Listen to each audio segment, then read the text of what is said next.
Yéen a ngi seetaan GM Info TV. kon mbokk yi journalistes yi maa ngi leen di gërëm di leen sant ci seen teewaay bi ngeen nangoo ñëw uy suñu ci oote bii nga xam ne maa ngi koy oote ci sama turi procureur de la République près le tribunal de grande instance de Dakar ñëw bi ngeen ñëw fii lu rëy la ci ñun ndax dinañu permettre ñu waxtaan ak yéen mais également waxtaan ak askan bi nga xam ne ñoom lañ fi toogal parce que ci code de procédure pénale ak suñu loi fondamentale yi dañoo jàpp ne procureur dafay agir pour le compte et au nom de la société lépp lu ñu def dañ ko war a def ci turi ak intérêt askan bi donc bu ñu toogee am mën a waxtaan ak askan bi à travers vous di leen ci war a sant ak di leen ci gërëm di leen jaajëfal dama bëgg a wax nag ne waxtaan bi maa ngi koy def ak samay naatangoo samay collègues mooy procureur adjoint xam ngeen ko Karim Diop ak Amary Faye li tax nag ñu oote fii xam nga réew moom dina toll foo xam ne ak dina am ay dossiers yoo xam ne dina am solo pour suñ tey ak suñ ëllëg tel que dina baax ñu toog waxtaan ak askan bi pour du am ay sikki sàkka du am jaaxle ak du am werante mais aussi parce que dafay doon suñu devoir que fépp fu ñu toll ñi nga xam ne ñoom ñooy suñu kilifa muy population bi ñu wax leen nan la mbir mi tëddee ak lan lañ ci def ak lan lañ ci bëgg a def li am nag ba tax ñu toog ne dañuy def conférence de point de presse bi xam ngeen ko dafa am lu bulet ci réew mi loo xam ne xëy na mosu fi am mbaa bu fi amee itam bariwul mooy jàpp bi nga xam ne force de défense et de sécurité mooy ñi nga xam ne yéen comme ni ngeen ko xamee ñoom ñooy topp suñu kaaraange di ko wattu di veiller sur ça ñoom ñoo jàpp ku ñu tuddee Ousmane Kabiline Diatta ki nga xam ne d'accord na bañu ko nangu na ko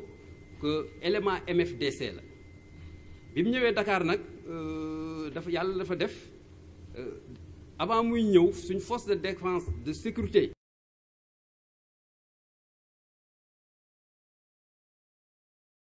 jógee Sindian pour ñëw Dakar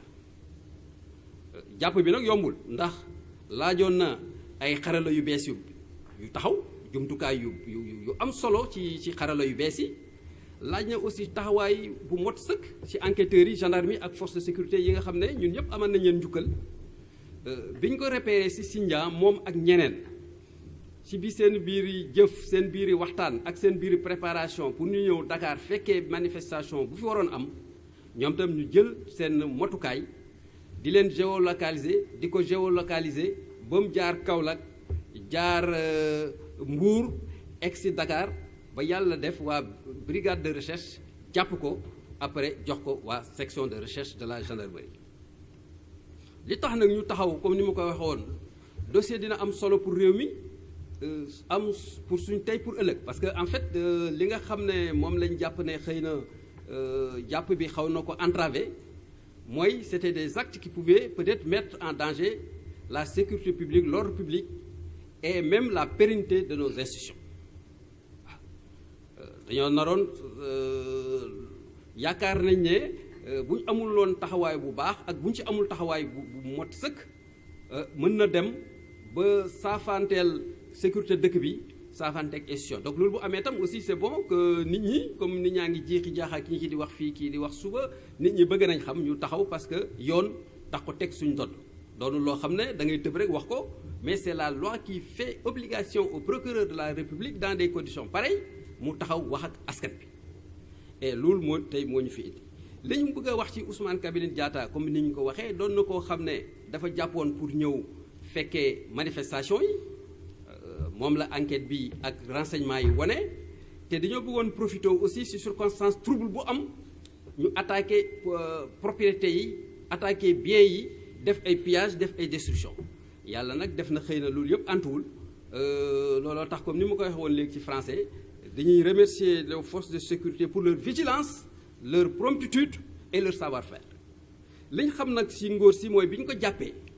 ñëpp ñi nga xam ne waroon nañ daje Dakar dañoo tas ci biir Dakar ak ci biir Sénégal principalement à Dakar.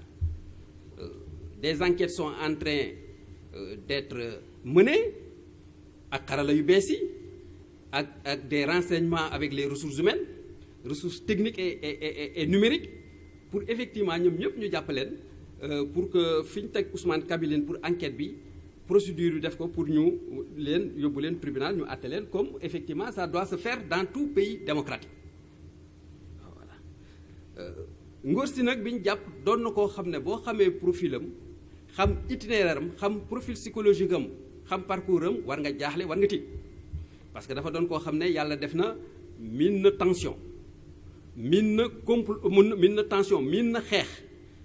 am na aussi miin na affaire stratégie d'organisation des stratégies d'organisation xaw na ko miin xaw na miin aussi planification opérationnelle donc doon na koo xam ne wax dëgg Sall dafa doon combattant doon koo xam ne fépp fu mos a jaar ci Macky bi wane na ay preuves am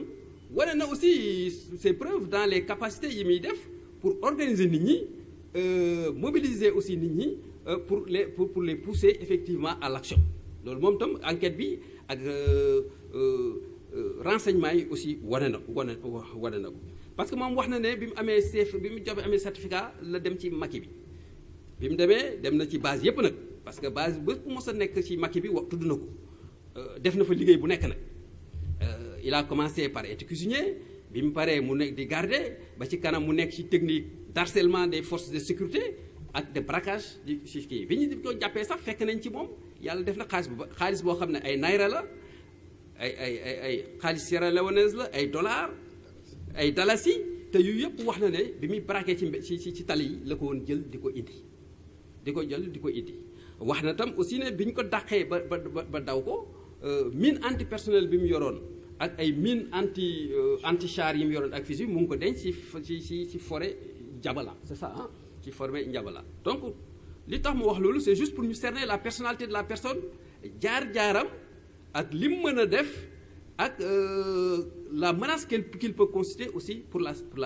sécurité publique loolu moo tax aussi ñun jël nañ suñu motikaay yépp pour que lii ñu leeral ko ba fu mu mën a yem ni ma ko waxee nag mooy poste de presse bi ça ne faut pas dire culpabilité parce que on respecte la présomption d'innocence et les droits de la personne amul il faut qu'on respecte ça de A à Z et c'est ça j'ai la prétention aussi de le respecter donc en fait